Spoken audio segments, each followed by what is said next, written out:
si no hay ese juntos, no hay manera de salir adelante. Todavía está el anhelo de decir ya a futuro yo quiero tener de manera formal o informal una familia. El sacrificio no es algo malo, siempre y cuando...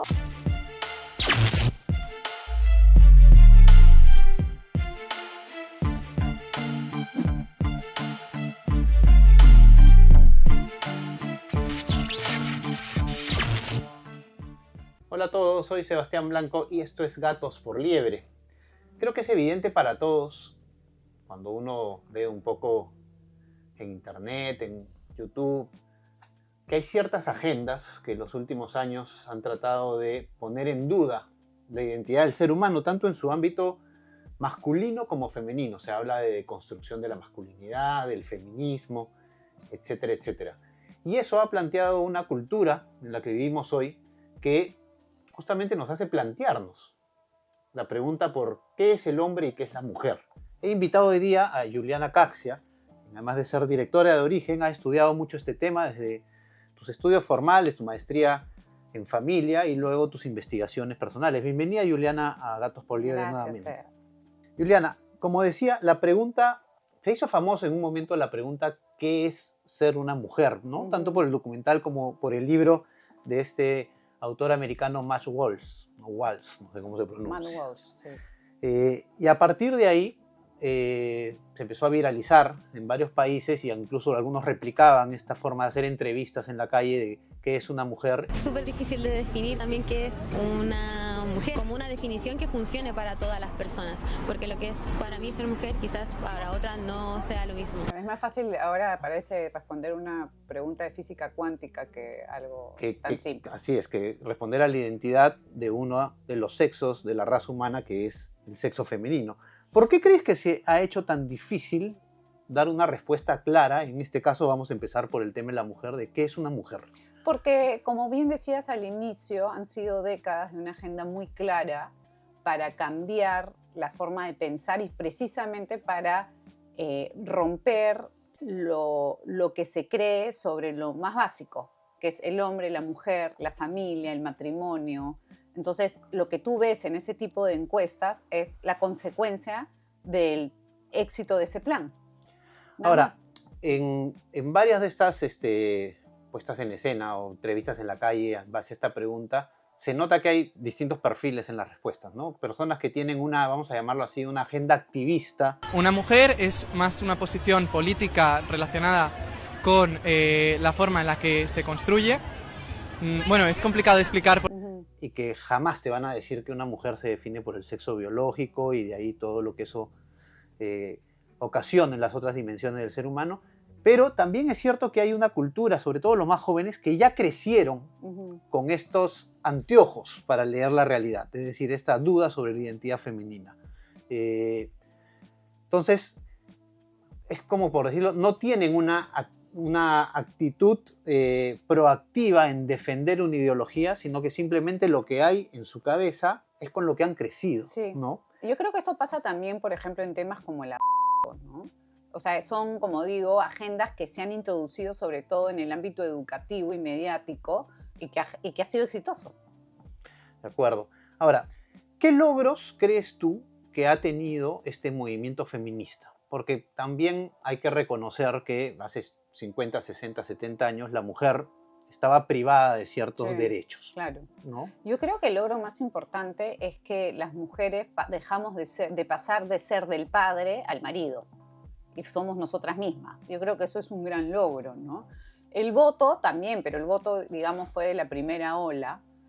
La capacidad, o sea, también haber puesto, digamos, en debate ciertos temas que sí eran válidos, que sí son válidos, ¿no? El rol, por ejemplo, en el hogar, sobre todo cuando a la mujer ya se vio en la necesidad de salir a trabajar, ¿no? Por ejemplo, compartir ciertos roles de crianza, de cuidado del hogar.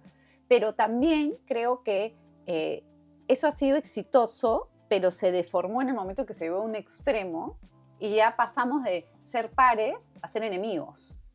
¿Qué momento fue ese? Mira, no sé cómo definirlo, o sea, en qué momento definirlo, pero creo que la agenda mucho más fuerte entró a partir de los años 60 y 70 con todo este feminismo de género, sobre todo, que comenzaron a, efectivamente, a comenzar a cuestionar, por ejemplo, el rol de la mujer como madre.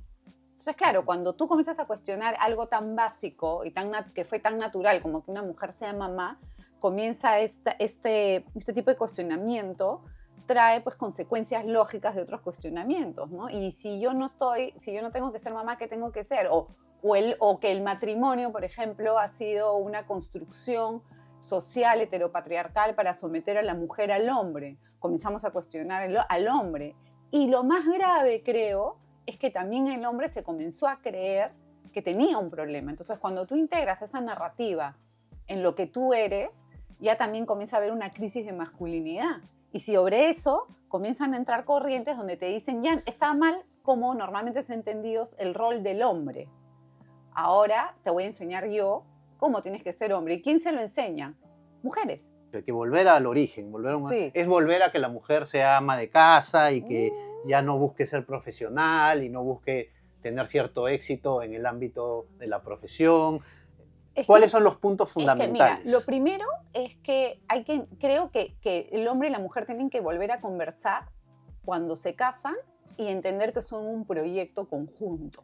Porque yo entiendo, y es bien difícil, tú decir, oye, yo me voy a entregar a la casa, a los hijos, que él se desarrolle profesionalmente, cuando en 4 años me puede tirar un papel de divorcio unilateral y dejarme en la calle. O en 30 años, que sería peor, ¿no? Entonces, efectivamente, sí hay realidades que exigen hoy que la mujer se cuide. O sea, yo me acuerdo que mi mamá siempre me decía, nunca dependas de un hombre. Y es lógico. Entonces, tú dices, ok, ¿cómo hacemos para socialmente poder blindar el modelo familiar en el que las personas más vulnerables o que toman ciertas decisiones, en este caso que sería que la mujer se quede en la casa criando hijos, esté protegida realmente? Porque como están las cosas hoy, todas salgan a trabajar. O sea, me queda claro. Entonces hay que hacer una revisión desde ese aspecto. Luego, también creo que hay que hacer una revisión y un fortalecimiento en las relaciones humanas entre hombre y mujer. ¿Por qué? Porque nos han metido tanto en la cabeza que somos iguales. Ojo, yo estoy de acuerdo que somos iguales en derechos y eso no lo quiero discutir acá porque partimos de esa premisa en esta discusión. Es sentido común. Digo, no somos iguales. Tú no eres igual a mí, yo no quiero ser igual a ti.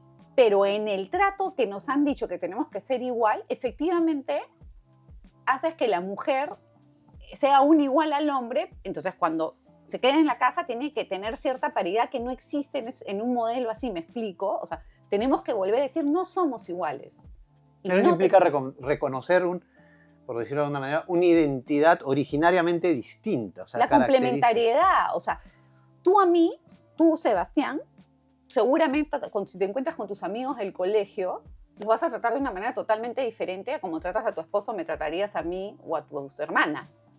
¿Te das cuenta? Yo no quiero que a mí me trates como tu amigo del colegio, porque me parecería una falta de respeto. Pero hoy tú ves que como somos iguales, a veces los hombres se toman atribuciones de trato que cuando tú luego los trasladas a un ámbito más privado e íntimo, están mal. Porque esa frase famosa, que parece del año de Rey Pepino, funciona a la mujer ni con el pétalo de una rosa. Entonces, claro, al momento de igualarte, la misma mujer ha puesto que no haya diferencias ni siquiera en trato. Y cuando lo trasladas eso a un matrimonio, a una relación, evidentemente va a terminar siendo algo un poco más tóxico y no ideal, digamos, para una vida en común.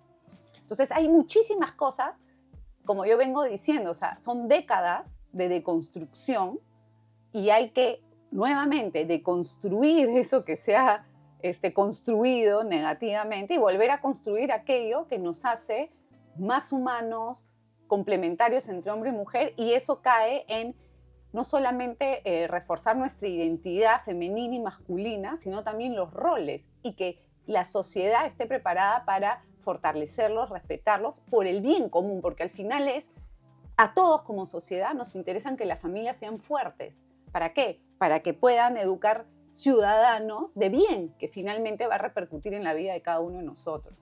De acuerdo. Ahora, pasemos ahora un poco al tema de los hombres, ¿no? Esta corriente digamos, más activista de una ideología que se busca plasmar en todos los ámbitos de la sociedad y la cultura, como tú decías hace un momento, ha venido también con una mirada del hombre, ¿no? Que tal vez lo ha puesto como el malo de la película. ¿Qué es ser una mujer? es vivir día a día con los maltratos de todo el mundo, de los hombres principalmente. El otro día leía un artículo largo sobre un libro que se llama justamente Hombres, de Richard Reeves. No he empezado a leer el libro, todavía no lo he terminado, y tiene varias tesis muy interesantes de cómo esta lectura del hombre sobre sí mismo, como el malo de la película, ¿no? Como que ser hombre es una especie de virus, digamos, del cual hay que curarse, empieza a tener una serie de consecuencias sociales que justamente no contribuyen al bien común. Exacto. Sino que van en lo contrario, ¿no? Ponen estadísticas desde la cantidad de gente que termina la universidad hoy en día en comparación de hombres con mujeres, el tipo de hombres que hoy se están dando a la sociedad, ¿no? Con perfiles que no contribuyen justamente a formar comunidades sólidas donde cada uno ocupa un lugar sano, etc. Pero él tiene una tesis que me cuestionó y decía, ya el hombre tiene que encontrar un nuevo rol, que no es el de ser el virus, ¿no? Pero tampoco es el rol antiguo, claro, sino patriarcal. Es un rol, lo pone como que independiente de ser, en el ámbito social y familiar lo pone como un rol independiente de ser el papá y el esposo. Es decir, lo decía en relación a la crianza de sus hijos. El padre tiene que construir como hombre un rol que no dependa de su ser esposo para poder criar a sus hijos, ¿no? ¿Por qué? Por la cantidad de divorcios que hay, porque los matrimonios hoy día duran poquísimo, porque las relaciones no son con un compromiso a largo plazo.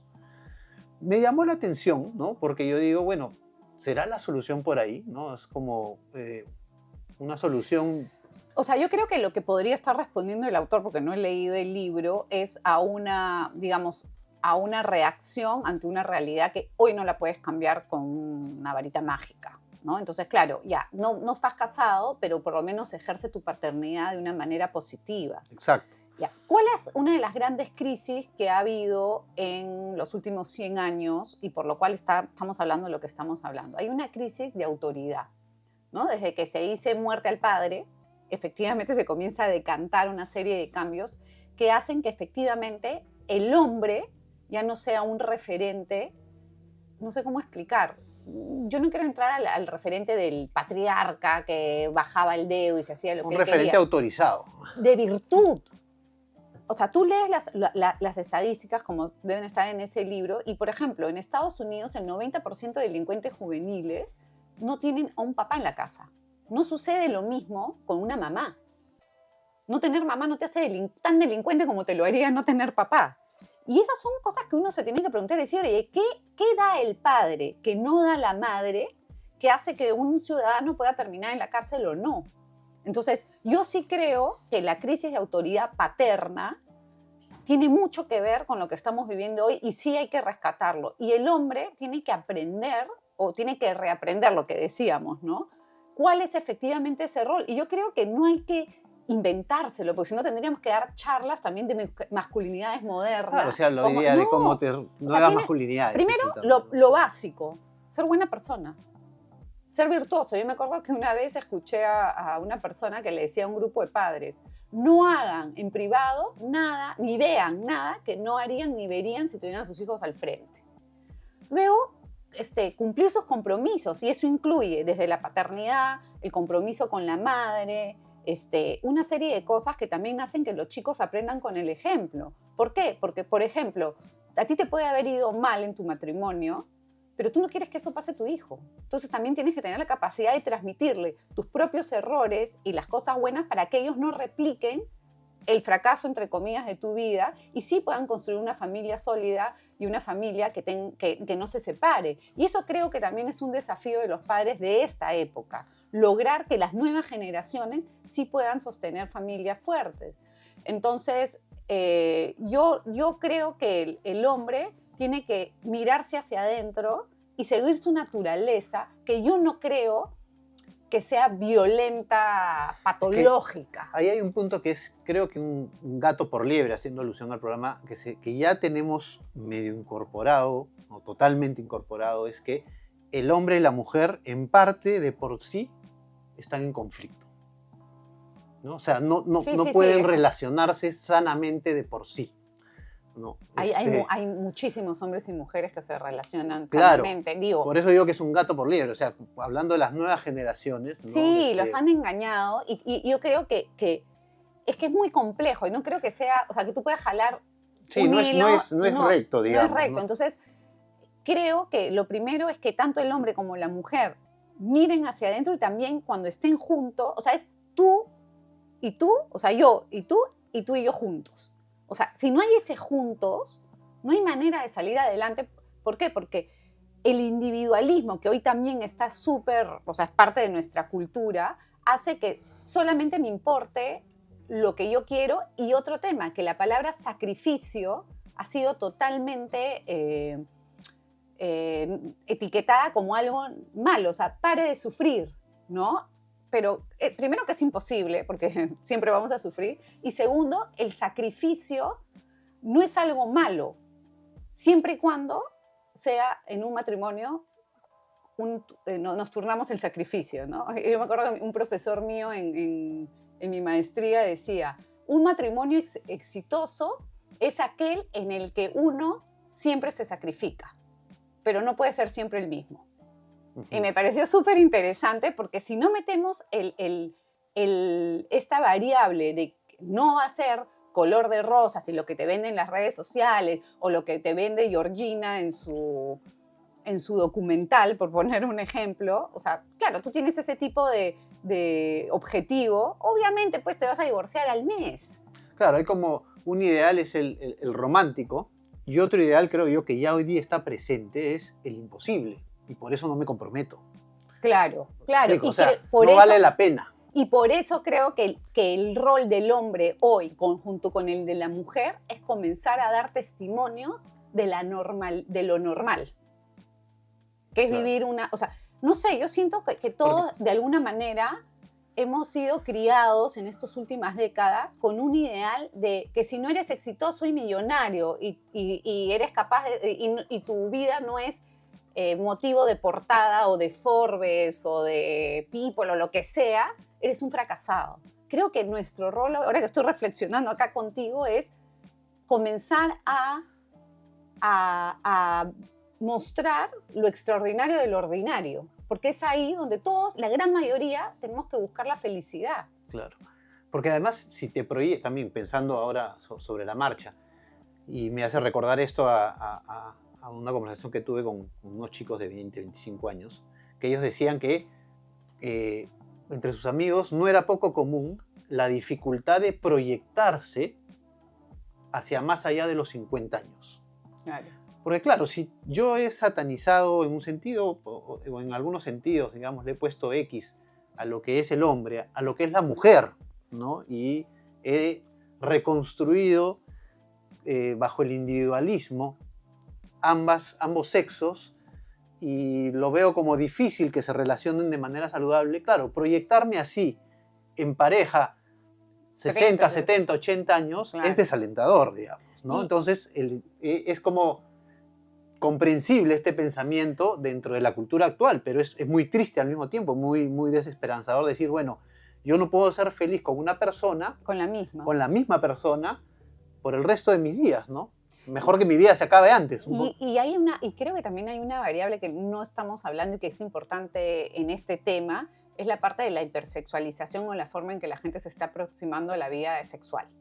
Entonces, claro, con tanta carga y con tanta información sobre lo ideal de una vida sexual, cualquiera que está casado más de 3 años sabe perfectamente que eso de las películas se acaba claro. bien rápido. Y claro, y tú miras eso y comparas con lo que te muestra el mundo, tú miras y dices, oye, mi vida es aburrida o no es lo que me han vendido. Y yo que no, la realidad, por eso regreso, creo que nuestra meta es comenzar a mostrar lo extraordinario en lo ordinario. La realidad no es lo que te vende la película, no es lo que te vende la pornografía, no es lo que te vende TikTok o las modelos, no.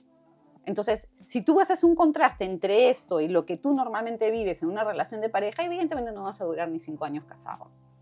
Eso es algo que también creo yo que está malogrando mucho a los chicos hoy, ¿no? Y claro, otra cosa, antes tú por lo menos, no digo que esté bien o mal, estoy haciendo una descripción, tú esperabas, o la gran mayoría esperaba casarse para tener relaciones sexuales. Entonces, claro, comenzabas una vida juntos a partir del matrimonio hasta en ese ámbito. Hoy todo eso ya viene desgastado. Entonces, es como te digo, son muchas variables que creo que juegan en contra, ¿no? Claro, yo igual creo que en los jóvenes o en los más jóvenes todavía está el anhelo de decir ya a futuro yo quiero tener, vamos a llamarlo, ¿no?, de manera formal o informal, una familia. Sí. ¿No? Porque nadie se proyecta a estar solo toda su vida. Sí, no, la gran O sea, mayoría no. la gran mayoría no, digamos, ¿no? Entonces, en esa perspectiva, rescatando ese anhelo que creo que todavía es común, y yo no creo que es común, sino yo creo que es auténtico de la naturaleza del ser humano, hacia dónde mirar, ¿no? O sea, es un futuro complejo, digamos, que tiene que plasmarse desde la mesa del hogar, desde hacer extraordinario lo ordinario, pero hasta las políticas públicas de un país, ¿no? Y también creo que tiene que ser como ciertas parejas o ciertos jóvenes deberían ser la luz en la oscuridad, inclusive en esto. Por ejemplo, si tú comienzas a juntarte con parejas que anhelen lo mismo, es más bonito poder vivir, por ejemplo, un matrimonio y una familia en comunidad con gente que comparte lo mismo que tú, porque vas viviéndolo con alegría, con compañía, con apoyo, que cuando eres tú solo. Y al mismo tiempo, si ya no hay tantos referentes hacia afuera, muchos chicos hoy son hijos de padres divorciados, de relaciones, no solamente de divorciados, sino de padres enfrentados, que el papá si no pasa plata, que si la mamá esto, que vuelta. O padres desconocidos incluso. Y claro, que ni siquiera sabes quién es tu papá. Entonces, sí es como que más difícil, tú dices, ¿a quién miro? No sé a quién miro, de repente miro a mí mismo y trato de buscar yo la respuesta para poder ser yo testimonio de mi propia vida y hacia los demás de mi propia generación, ¿no? Claro, me surgía la idea de decir a las mujeres y a los hombres, si quieres saber, que no te digan quién eres, ¿no?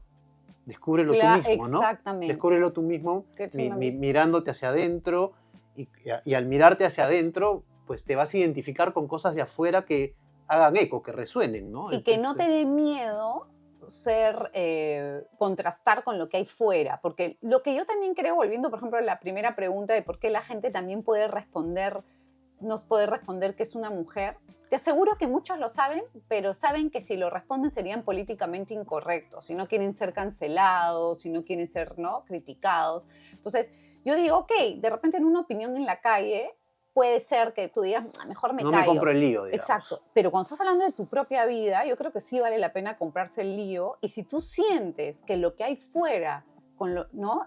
No sé, lo que tú ves por dentro es totalmente distinto a lo que ves por fuera, yo creo que responder a lo que dice tu propia naturaleza y tu esencia es un buen camino. Y luego ir buscando más luces en otras personas, no sé, personas mayores o amigos o lecturas. O sea, hay muchas ahorita, gracias a Dios al internet que te da cosas malas, también te da muchísimas herramientas para poder tener otra información más allá de la que has recibido, como decías tú, en tu colegio o en tu casa o en no sé, en las series que veías, ¿no? Claro, mucho de lo que uno lee o ve, escucha, plantea un diagnóstico de lo que está pasando y creo que es bueno tratar de ser lo más objetivos posibles en el diagnóstico, que definitivamente hay una deconstrucción de la feminidad y una nueva feminidad, con nueva no quiere decir que sea mejor, y hay una deconstrucción de la masculinidad y un impulso a una nueva masculinidad que tampoco quiere decir que por nueva sea mejor, ¿no? Ese es un diagnóstico y donde muchas veces se ve al hombre y a la mujer enfrentados, ¿no? O sea, en el plano del diagnóstico. Ahora, del diagnóstico hay que pasar al qué hacer, ¿no? Y es un poco todo lo que hemos venido hablando ahora, ¿no? Yo estuve pensando hace un tiempo en esta famosa frase así de abuela también, ¿no? El hombre llega hasta donde la mujer se lo permite. Y eso, más allá de ser o ser machista o feminista, es una frase que es bastante cierta, creo yo, porque una mujer sí puede ayudar a que un hombre sea más virtuoso o menos virtuoso, y mutuamente, digamos, ¿no? ¿Y qué quiero decir con esto? Yo sé que esto de que el hombre llega hasta donde la mujer se lo permite tiene otra connotación, pero yo creo que si se lo ponemos en una connotación de lo cotidiano, la mujer también puede ayudar al hombre a ser más hombre, a ser un hombre de verdad, y el hombre que ella necesita. ¿A través de qué? De también ella ser una mujer que esté a la altura, digamos, y juntos poder trabajar por un proyecto común. no dejarlo solo tampoco, porque a veces Claro. las mujeres queremos que el hombre, la típica de la mujer, ¿no? Se te debió ocurrir, has Claro. debido alucinarlo, ¿no? Y la mujer creo que es responsable también de ponerle ciertas vallas altas al hombre para, es lo que yo le digo a mi hija de 15 años, ¿no? O sea, si tú quieres un hombre virtuoso, tú tienes que ser virtuosa. Claro, porque es como un hombre, sacar lo mejor del otro. claro, porque un digamos. hombre virtuoso, de verdad, no va a escoger a una mujer que no es virtuosa, y mutuamente, o sea, y viceversa, ¿no? Es Entonces- curioso porque culturalmente en este mes de junio, entre mayo y junio hemos celebrado el Día de la Madre, hemos celebrado el Día del Padre, el Día de los Padres, y al mismo tiempo el mes de junio pues es el mes de la comunidad LGTBI, Ujú. que justamente promueve, los activistas de esa comunidad promueven, ¿no? Que son los únicos que tienen un mes, ¿no? Claro, Porque el resto es tenemos un día un nomás. día nomás, es verdad. Promueven, digamos, ideas, conceptos y formas de vida que más bien apuntan a diluir Claro. la identidad masculina y la identidad femenina, ¿no? Entonces, en un mes se ve claramente que sí estamos en un ámbito cultural donde en el plano de las ideas y algunas veces en el plano de las acciones concretas se dan contraposiciones, ¿no? Entonces está bueno, creo, plantear el tema en este momento, porque ya el cuestionarse creo que es un paso adelante. No, es bastante. Y yo sí animo a la gente más joven a que no se desaliente, porque yo sí entiendo que cuando estás en ese panorama, tú dices, pucha, la realidad es de esta manera, ¿yo cómo hago para ir en contra de esto, para cambiarla? Cámbiala desde tu propia vida. Creo que es un tema que podríamos hablar mucho tiempo, pero creo que hemos hablado de muchas cosas, han disparado muchos comentarios, preguntas, cuestionamientos, y creo que en parte es lo valioso de una entrevista así. Hemos hablado de qué es la mujer, de qué es el hombre, de los paradigmas que se han roto, de las deconstrucciones que se han dado, de la necesidad de volver a construir sobre algo, no sobre ideas, sino sobre realidad, ¿no? Ujú. Sobre realidad tanto externa como interna.